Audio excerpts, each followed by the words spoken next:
All right, so today we are going to make plates, right? So we are going to make plates. This is my ball of clay. I've wedged it up really good. It's about, what does that say? A little bit over 5 pounds of clay. We'll see what that makes. That's a lot. But unlike other things, you can center this. You can also use clay that you've used before. That's a little bit on the soft side. That's good because we're going to have to take this ball of clay and squash it flat against the wheel. So I'll show you the kind of plate that we'll make today is a one like this that has a flat bottom and then has a rim that comes up a little bit and then out. So let's get top down like that. You see that there, right? You see that? We'll make that one today. It has flat, flat, flat, flat, flat, flat. It went way out of focus. Flat, flat, flat, flat. Has a little turn up and then has a flat rim. Why are plates so cool? Well, because it's just a beautiful flat surface to eat out of. You can think of this rim as like a frame for the food. There's all sorts of derivations of different kinds of plates. It is its own demo because there are some slightly different moves that we do. It's kind of the only one where the cylinder, even we only make a short little itty bitty cylinder, right? And so the cylinder isn't necessarily the super important part. Is knowing how to make this flat part is the super important part. And then next time we'll talk about how we trim a foot onto there. And then you can see I've already drawn out where the foot goes. You guys see that on here, on there. And we'll pass these around, right? All right. All right, so we get my piece of clay. You need a bat, always need a bat for this because otherwise, there's no way for me to really lift this off. It's really hard to lift this off without it tacoing and folding around. So I have a big bat. This is the limit of my base of my plate, right? That dimension. And then always the rim can fold off into space outside of that. Since this is a 5 pound ball of clay, this plate may go wider than this, okay? Remember that, so I'll talk while I'm centering, right? So flat this baby down. Remember you can use soft clay for this because it's not going up into the air, right? Most of the plate is supported by the bat, right? And only a little bit is unsupported out here. So it can be kind of soft clay. So if you have a blob of clay that you've thrown over and over, you can kind of keep that clay all together and then wedge it up really good and throw it over plate. And it doesn't have to be this much clay, but starting with this much clay shows you it really exemplifies some of the things. So if you're starting with more clay, we haven't really talked about throwing with a bigger chunk of clay. There are two kind of rules of thumb with throwing bigger pieces. The bigger the piece, the slower you need to go with your wheel speed, right? And as it gets wider, the slower you need to get with the wheel speed. So next week, we'll do bottles. When we do the neck of the bottle, we'll be going as fast as we can because that neck will be super narrow and we really stomp on the gas on the wheel.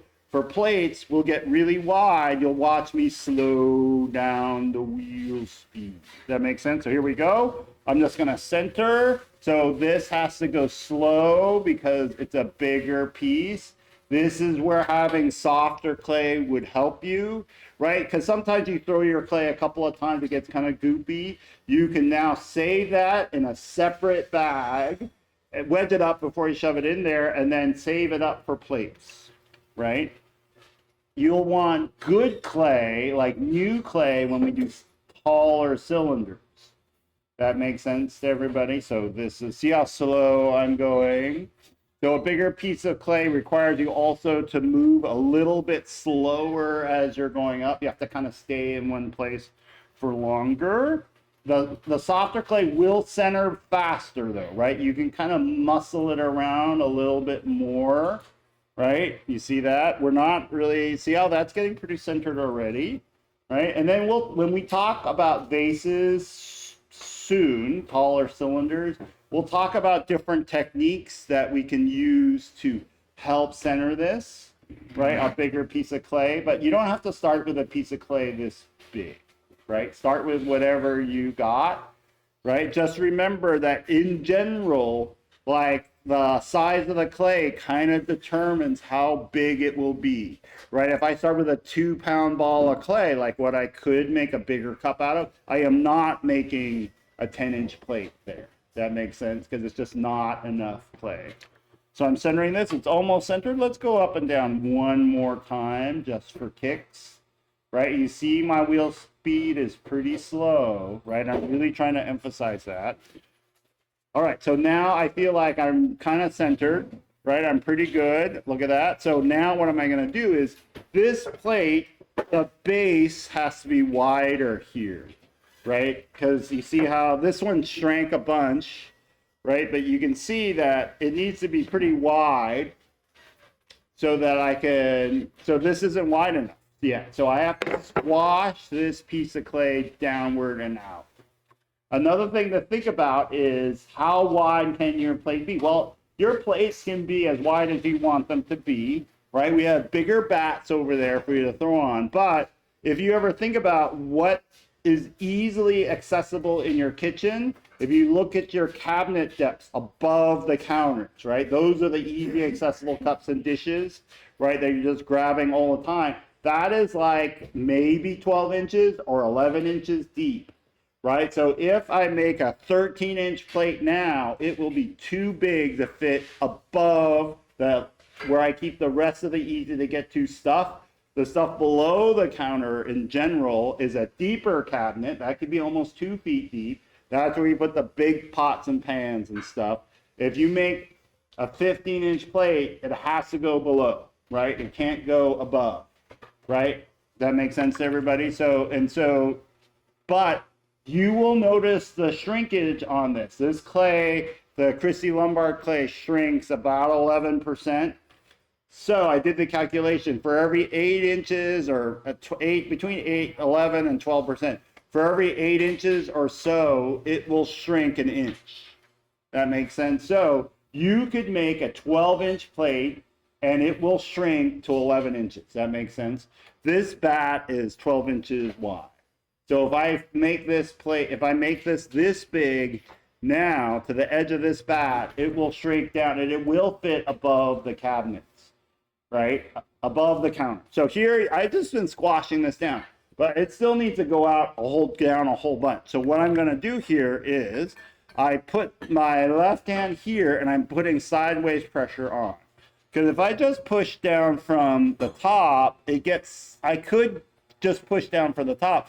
And you see the top is squashing. The bottom is getting a little bit wider, but you will see that this part here is starting to mushroom out. What does that mean? You see how this part is expanding out? If I let this just keep going, if I just muscle this down from the top, that's doable, but you see how this is still wider? This, if I just let this keep getting wider like that, this edge, one of these edges may fold over and touch the bat before this part does, right? And I will either trap a bead of air, a semicircular bead of air, or I will trap some of this soft stuff, right? A semicircular blob of soft stuff.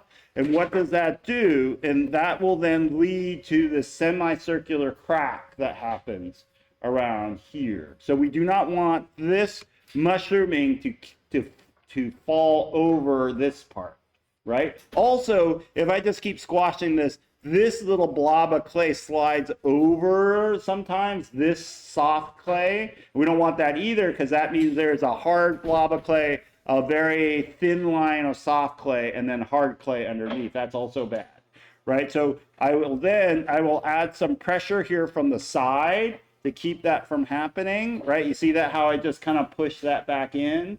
So even though it is the mound got wider, I am keeping it still kind of like inward. You see that? Like that. And then I'm going to push down here, and I'm going to push from the side here at the same time. Whoop, like that. And so the clay will squirt out, but I'll keep it from mushrooming over at the top. So here we go. Whoop. Right, requires me to kind of do two things at once. Also, you will notice that this hand here is running against here, right? These fingers are out a little bit to keep from digging in, because if I dig down with these these fingers here, right, it will dig into the clay. So I do have to leave these fingers out a little. I'm overemphasizing it there, and I'm pushing here. Do not push down against the bat. Why is that? If I'm pushing too hard down against the bat, this is clay. It is little rocks, basically. It will abrade your skin away, right? So even though it looks like I'm riding down, it's just barely touching the bat, right? I'm pushing inward, pushing downward, right? So here we'll do it from this side, and then you'll see it starting to expand. And there you see how it's starting to flow outward just by me doing that. And so I can also kind of lean down with my torso on top of it, right? I'm like, oh! So I'm really using my core muscles and kind of muscling that part down. Your core is pretty strong, right? So you can kind of lock up your arm like that and kind of just like a robot, like downward, right? That makes sense. So here, and then that will expand this out. How far you want it to go is up to you. I'm being super careful about down here, right? You see how that hand is still riding down below, right? Let's fix that. There we go. So it's slowly expanding out, right? There are lots of ways to do this. This is just the way I teach it. You can also look for other ways of centering and making these things. So I'm squashing out. So how far do I get to go out? How far? Well, I need to leave enough for a base here, right? And this base already is pretty thin, right? So I don't leave myself much margin, but I need to leave at least maybe that pinky width thickness, right? For me, that's always my rule of thumb when I do this. So, and then you see that I get to trim like half of that distance away when I do this, right? So the thickness of my plate will be half of my pinky width, and that's a real pinky width. It's not like a little bit less or something, right? It's real, right? And then this part I trim away, and then that part, look, it all got covered up. Now you can't see it. All right, so then here you can see what it looks like when it's trimmed, right? Does that make sense to everybody? If you want a taller foot, right? If you want it more standing up, you have to leave more clay, more thickness behind here, right? As beginners, right? As people who do not have much experience making plates, the tendency is to make this too thin, your initial mound too thin, and not leave yourself enough thickness across the plate. So I still have lots of thickness. If we look at this thickness here, right, you can see I got lots still. So I can still squash this outward, right? So I will just push down again and then it out, right? Being very careful not to, right, trap clay underneath. This hand is always pushing in a little bit, right? So this is feeling about right. Because I don't want to make it too thin because I want some clay that I can throw a rim out of. If I squash this all the way flat a little bit further, I will not have enough clay to make a rim out. I won't have any clay left to throw and fold this part outward to make this part here, right? All right, so that's feeling pretty good. You will get a ton of goopy stuff. Like for me, not much goopy stuff is coming off, but you will get a lot. So do not stress out. Just put the goopy in your bucket. This is a good moment. Maybe you could de-goop. If you have lots of goop, you could just de-goopify the whole thing a little bit, right? And I'm not having much coming off, but you may have a lot, right? So I just de-goopified. All right, so what happens next? I just go down like normal. Right? You know how we normally open? I just do a normal opening. The depth you go down is critical, right? Take it easy on going down here. So we'll check the depth. Oh, I'm already almost too thin, so I got to chill out, right? So maybe since I'm a little bit paranoid about going too thin, maybe I'll raise up just a little bit and then go out from there. Right? So rather than go all the way back down to that depth, let's go super close for this. I may raise up just a smidge and then go out. So I leave a little bit extra thickness behind. So instead of way down there, I'm going to raise up a little and then start going out like that. I should add some more water. I'm leaving it dry just so you can see it, but I should have more water in there. I'm just going to do minimal amount of water so you can see a little better. But it is okay to have a big puddle of water in there like that as you do this part. Now, you see here, there's like what I call a wave of clay. It literally looks like as if you drop, you know, if you have a very still bathtub and you drop one drop, like bloop, and this thing, these waves go out from the middle. That almost looks like that, right? It's like bloop, and then it's like this wave of clay. But you notice how it's undercut here, remember? You see that? And it's just like as if it was mushrooming out. We want to keep this clay as part of this, but if we let it mushroom over too far, it will trap this water. This is really wet clay here. This is more solid clay. It will trap a bead of water, and that whole ring will just come off eventually. So I need to take my sponge. Let's back away for this view, and I take the sponge and it go boom on top, and I call that marrying back down. I kind of just get that clay reattached back to this before it has too much water in between. And then I'll just keep going for a little bit further, and you see how it comes back, right? And then I just push it back down again. All right, so before I go too far out, I want to check my depth. Like, how thick is this? Because if you're going just even a little bit downward, making it a little bit thinner, you'll end up being way too thin out here, right? So I want to just, and for me, it's hard for me to see because of my glasses, my prescription, everything looks curved all the time, right? And if I look like this, everything like that, and then if I look like this, everything look. So what I do is I have to stab it and just check all the way across, right? So it gets a little bit thicker there. That's good, right? And let's see there. And it's a little, okay, so I'm doing good all the way across. This is also a good moment to try to, if it was thicker or thinner in one place, I would just move some clay around back and forth to get it back to the right thickness, but it's pretty good. And you can see that it's thicker than it was before, right? A little bit, and I think that's perfect. And you see how there's no real divot just because I immediately raised up and started going out, right? That makes sense. So I checked. I want to smooth this out a little bit because if I finish this and get all the way out here, move all this clay, and I have a little mound here, it takes a lot of work for me to move that thickness out to the outer wall. That makes sense to everybody? So I move it out now while I have the chance. I'm gonna put more water in here, and then I go back to opening like this, right? And then you can see that wave of clay there starting to come back, and then I will suppress it back down.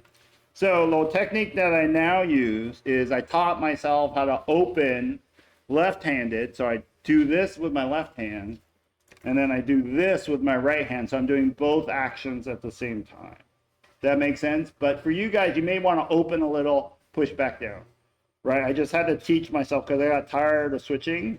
If anything, if there's a fault in my system, it's that it's this part. I wish there was a more efficient way to do this for me. There is, but what I'm trying to do when I'm teaching you how to make plates is build upon the opening technique that you already know how to do, right? I'm not trying to teach you a new opening technique. I want you to use the same skill set that you already learned.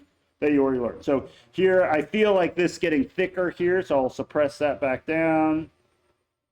This is starting to get wider, right? You see how I just moved that thicker piece of clay back out into the wall, right? Does that make sense? Maybe this will be another good time to check my thickness all the way across. It's feeling good there, feeling good there. It's probably, it's getting a little thicker there.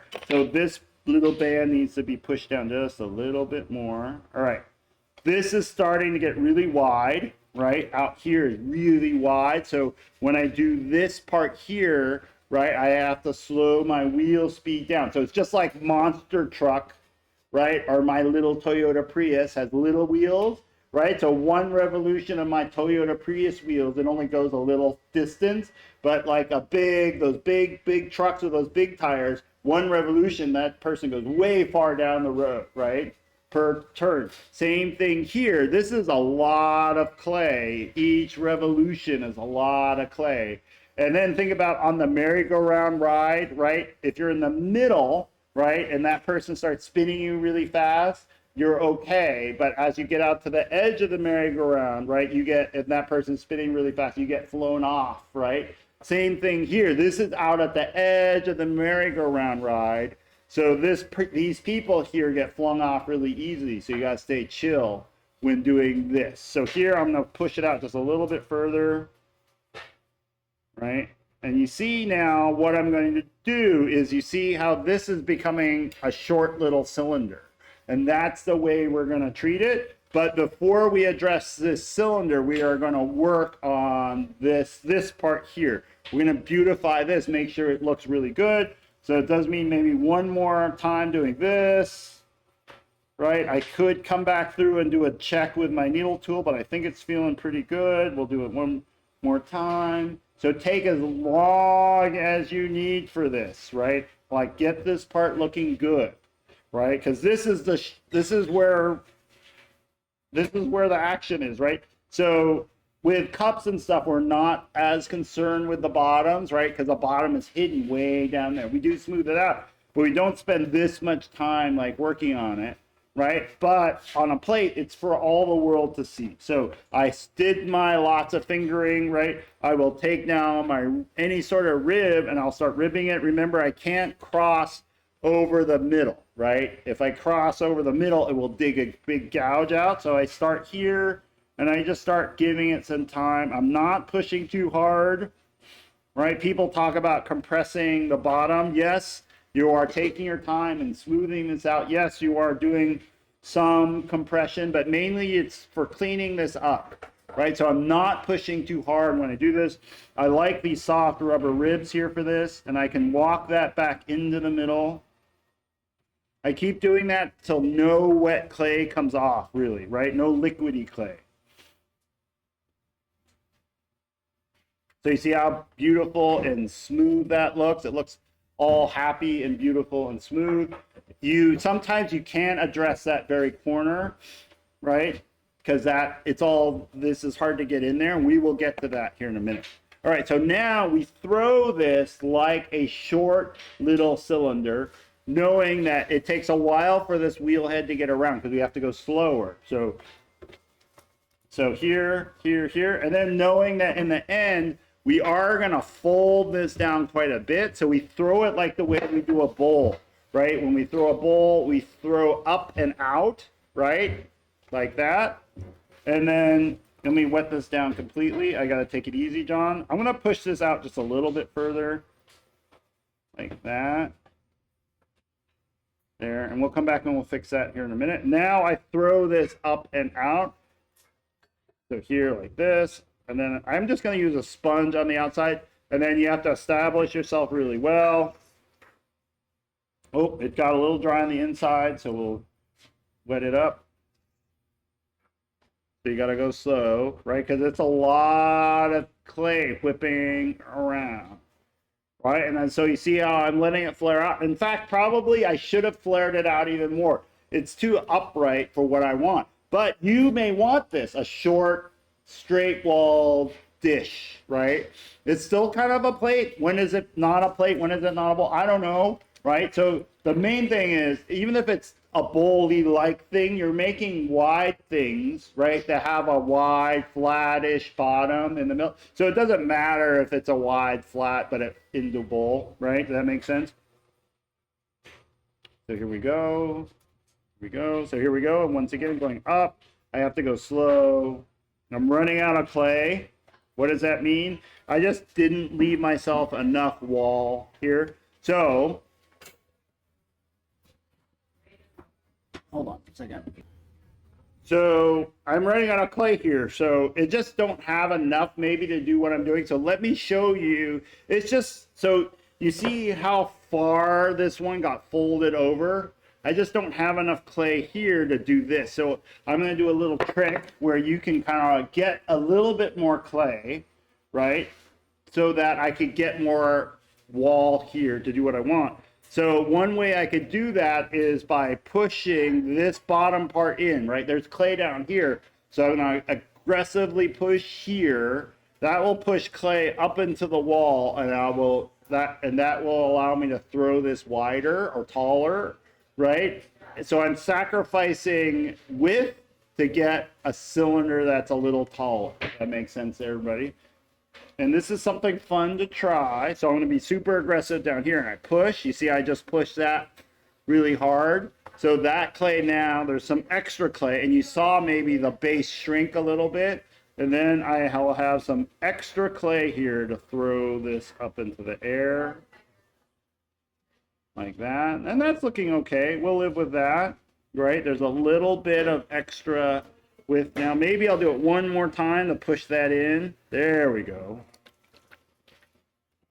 Let me clean off my sponge, right? And then I'll raise up and push that clay underneath here up into the wall a little bit. Now, it's a skill. That's a skill. It's a little bit hard to learn, but it's fun and allows you to, you see how I have more I have more height now, right, in this, but you can see how it got narrower, right? It doesn't just come for free. All right, so before I start folding this around, well, maybe we'll do a little bit of cleanup in here again, right, to get this inside beautiful. We want the inside beautiful. We will come back and fix this wall. So I'm going to get a stiffer rib for the wall.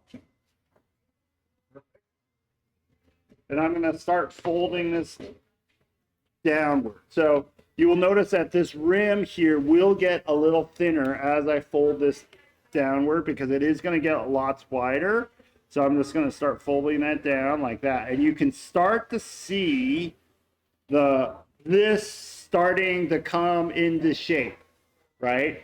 I could do a lot of different things. I could bring this line all the way down and make it a gentle curve up into the wall. I could leave a break here. This is a pretty dramatic, like it goes up for a little bit and then has a hard break. Let's just leave that like that, right? So you see how I'm going to fold this down.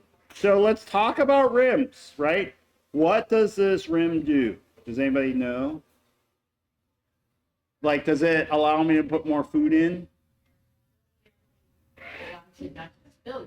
Well, that, right? But really, like the fancier the restaurant you go to, the massive, they have those, you ever been to those really fancy ones and they have like this massive rim and only a little spot for the food, things like that. It really, for me, I see it as an aesthetic choice, right? The action all happens here, right? People don't leave like half the steak like hanging up over here when they serve it to you, right? All the food stays in this thing, right there. So that's the thing. And then you can think about a rim like that as a frame for your food. That makes sense? So if you wanted to put a different color there, if you wanted to paint underglaze on there, you could put this back on the wheel later and underglaze and paint like a blue rim or something. And then the glaze goes on. Or this would be a beautiful place to put texture or color or something.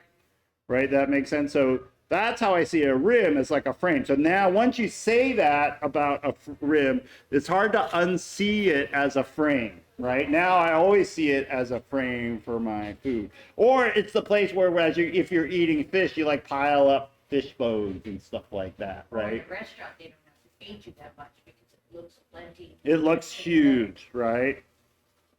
I always thought it's weird because you ever go to those really fancy restaurants, they have those chargers. They have this giant, beautiful plate already sitting there, and then when you sit down, you order your food, and the food, they take those beautiful plates away.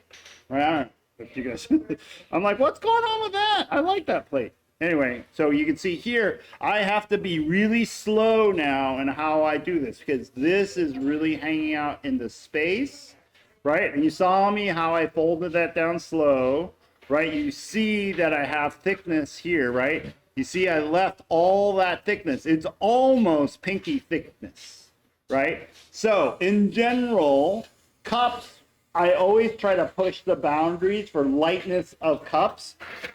Why? It's because cups, you're always moving it around, right? In order to use a cup for what I'm using it for, drinking and stuff, I have to pick it up every single time, drink out, put it back and pick it up. Bowls are kind of half, right? Sometimes you pick it up to use it, a lot of times. But plates, in general, you stack it full of food. Maybe you pick it up once to take it over the table. Weight isn't as a big consideration for me, right? So I'm okay with thicker. Also, I knew that I wanted to fold this rim down. So I left thickness here so it had strength so that it could hang hang out in space, right? You see how much it's overhung there, right? I had to leave some thickness here so that there was a void, it could have that void. You notice also that it's a slow process. Like I just don't hammer that plate down, I slowly bring it down. That makes sense? So I'm slowly walking it down, and you see I'm trying to decide if I want to leave a lip there or not. I like to have a flat, flat, flat, flat, a little turn, and then a break, right? You see how that, I would call that a break, a sharp break in the curve. So we're just going to leave that. I'm pushing this down. You will also notice that this rim is still scooting upwards and this way up a little bit. It's hard to make a really flat, flat rim and have it hold its shape. So I'll flatten it out at the end, right? I feel like this is a little bit big still, this little turn up. So I will push that turn down, suppress that down a little bit by pushing there and then walking that back. You see how slow I'm going, right? Because we're super fragile. You notice that basically all this is done, right? All this is done basically. The rim is kind of the last major thing you get to change. The one thing I haven't really fixed is how this edge turns into that. So I will take maybe, I'll try to find something, the curve that works. So maybe that curve there will work good in that curve, that little curve there, I'm hoping, right? So I will bring this curve in like that, and you see how that curve is going to interact with, let's bring this in close for this, right? So I bring this curve in like that, and you can see that I'm just kind of pushing that in there. It's not quite right. You can see here that the curve is touching, let's bring it in closer. If you guys can see it, the curve is touching here and here, but not touching there. Can you see this on camera? I don't know if you guys can or not. So that curve is too broad, right? But I can cheat it a little bit, right? By, see how that curve, when you look at this straight on, is broader, but as I tilt it, that curve will narrow down. So I can change the profile of the rib by how it's on the plate, right? So if I cheat this downward, I can maybe tighten that curve up and how that curve interacts with the plate. So that's what I'm going to try to do, right? Bring that down. Oh, and now it's hunkering. You see how that, because I cheated it downward, you see how it fits really nicely into the curve I already had. I'm going to give that a moment. So you see now that has just a beautiful line, beautiful form coming into there. I still feel that maybe this is a little, well, maybe we'll just leave it, right? There's a little bit of burr of clay here. We'll take care of that, right? What is the burr? What I mean is just like, it's not a clean corner, right? So I will take a little bit of water and just kind of knock that corner down a little bit. And then I'll come back maybe now and put this thing back in there. Tighten it up, and I'll put this back in there, tighten it up. Maybe we'll leave it rounded a little bit. Okay, so the other thing I could do for this is I could use a curve, I could use a rib like this and just really just fold it over super aggressively, one of these soft red ones, and just kind of stick it in there like that. Right, let's do it on camera. See that? And then I could come back here. Oh, that did beautiful, right? So that maybe was the trick. And then I could come back here now that that part is done, I'm basically done with all of this part. There's a little bit of a bump here. Let's take care of that bump in that middle part. I don't know where that came from. Maybe because I never really addressed that middle part. All right. All right, so now I will finish the rim. The rim is basically done, but maybe I want it a little bit flatter, right? So I will come back and push this down just a little bit here. If anything, what happens in the future is plates have a tendency as they're drying to fold upwards a little bit. So you will notice that will happen. It has a lot to do with how they dry. There's a little bit of a bump. There's a little bit of a bump right here where it goes up. So I'm going to flip this rib around and use the round side and push that part downward. Right there, because that would bother the slaughter. Okay, that's it. Like, I can't do hardly anything else more because this rim is on the edge of collapse, right? If I do any more, it will collapse downward. So A lot of times you do have to trim this round. So how do you trim this round? You're just going to take your needle tool and trim straight down. See how slow I'm, oh, I messed that up. I went off my line. We're gonna, here we go, try again.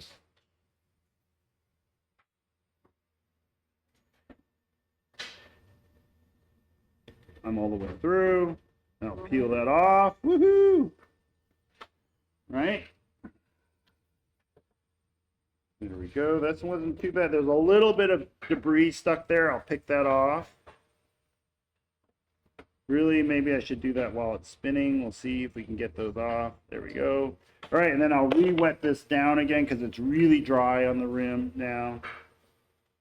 And then I'll come back now with my chamois and chamois. So you see that it's really hard for me to get in there because it's so wide. Now my splash pan is interfering with me getting in there. So I'll remove my splash pan for this next part. I am almost done, right, with the making part. So go slow with this, right? The danger is always that this will just collapse, right? So I'm pushing the limits of the clay, right? So I have to be gentle with this as I'm throwing, right? So I'm just going to take some time and round this baby off, right? The rim is, and you see my rim, I like these plates to be kind of thicker. As you get bigger, your plate should get thicker.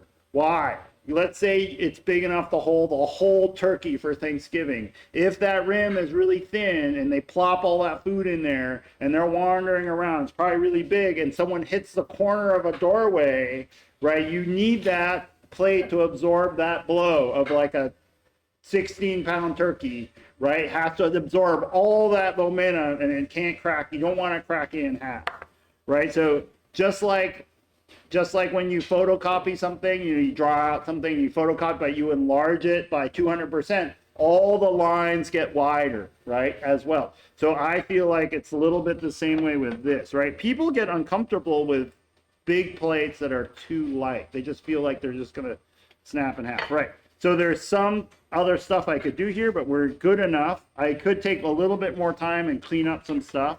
But you guys know how to do that. So let's go down here and talk about this. How we have to wire this off. We have to undercut it. Why? Because if I do not undercut it, the wire, when it goes through, will bow upwards a lot, right? The wire naturally wants to, and it ends up cutting off a lot of clay from the very center, right? So we want to undercut this a little bit, but watch carefully. It's really tight in there, right? There's hardly any room for me to get this in without damaging my rim.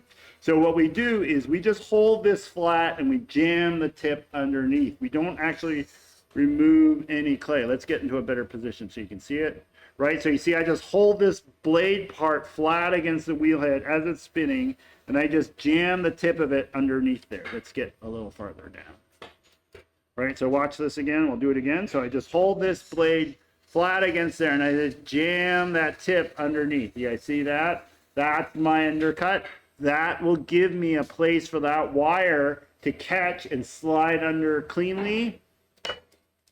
Then we back this away, and then I guess we will go this way like that. So I have a wire tool somewhere. Let me grab one, I guess. Ooh. All right, so now I wire, but it needs, so you also need, if you haven't removed the splash pan yet, you absolutely have to, because this is so wide, right, that if the splash pan was there, I wouldn't be able to get it underneath. I bring it over, and then as I make sure that this is against the bat, right, and I'm pulling down below the wheel head. Right, so it's down against the wheel head, but then I'm actually pulling down below the wheel head. You'll see it here, right? So I make sure that it's above the bat, but seated against the clay. And then I have my hands downward. You guys see that? Down below the wheel head. As I pull across, I spin the wheel super slow, and I just go all the way across. You see that? Keeping it down all the way through until it pops out all the way out the other side like that. there is a tendency for people to cut across, and since this is probably going to the widest thing you've ever made, is that people have a tendency to naturally just draw up toward their chin, right? And I've seen lots of people cut off their beautiful rims, right? So, and then if you want to, you can do it again. Spin slowly, hold it tight, holding it down below the wheel head like that. Spin slow, go all the way through like that, and then you're done. Drying this out. I, in general, do not force dry these things because these are probably the weakest forms we ever make in this class, meaning they're the most prone to cracking. They're the most prone to warping. The cylinder is a really strong form. A slab or a flat open thing is a very weak form, right? Cylinder is really tough comparatively. And this is a lot of clay. There's a lot of issues here. This part is exposed to both top and bottom air, has a tendency to dry off faster, right? Because it's just like normal. But most of the rest of it is only one side exposed to air, the top part, and the bottom part is only back. So there'll be dramatic, more than normal, uneven drying here. The bottom part directly on the other side of my finger will dry super slow. This part will dry kind of normally. And then this part will dry kind of normally as an exposed surface. So dry it slow, and then what I'm going to do when it's leather hardish or when it's dry enough, I will put another bat on top and flip it over and peel that other bat, this bat off, so then it can have upside down drying time. I will do that now, between now and the next class, so that the bottom can catch up, right? It's ideally the whole thing would be leather hard by next class, right? But if I just left it out, or if I dried it unevenly, this part would be leather hard. This part down here will still be too wet to trim. That makes sense? It dries that unevenly. And that's part of the reason why it wants to crack so much, because it's dramatic. Also, right, you got to remember, how much did I say? For every 8 inches, it shrinks about an inch. Maybe a little bit less. So that is a lot of movement, right? This clay has to travel a pretty far distance. That travel is already started now because it's already started its path for drying out, right? So it's already shrunk a minute amount, right? If you don't cut it, the tendency is there'll be S cracks or cracks happening through the middle. Why? It's because the thing is trying to shrink. Right now it's trying to shrink, and that it's still attached to the bat, right? So the bat and the clay are trying to keep it from shrinking, right? And tension builds, and the clay is not that strong compared to the bat, right? And the bat's, it will crack it. The tension has to release somehow, and it cracks.